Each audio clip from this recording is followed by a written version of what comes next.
Now we're going to search using the library database. The first thing you'll do is you'll go to library.emmanuel.edu. We're going to search using the all-in search, which will search all of the databases the library has access to.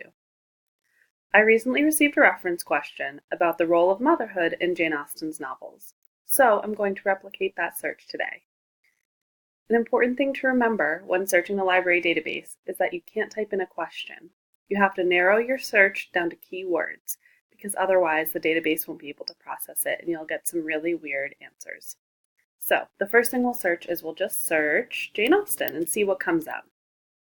It's going to be a really broad search, so we'll have a lot of results. Also, if you're off campus, you'll make sure you log in for full access. So we'll click login for full access.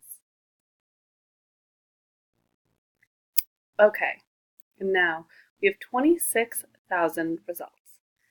That's probably too many for one person to sort through, and they're all just about Jane Austen. It's not going to be necessarily about the paper topic we need.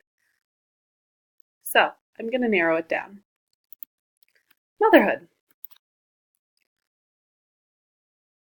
And something nice that the website does for you is it can add suggested search terms. So we'll add these, and this will broaden our search a little bit. When you're searching, you can add "and" to narrow your search, or to make it a little bit more broad.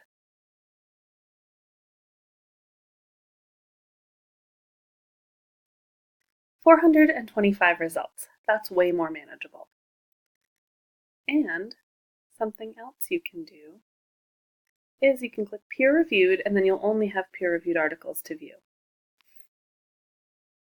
You can also narrow the publication date so you know you're only getting things that are more recent. So we'll narrow it from 2000 to 2018. And now we have 90 articles. That's a totally reasonable amount.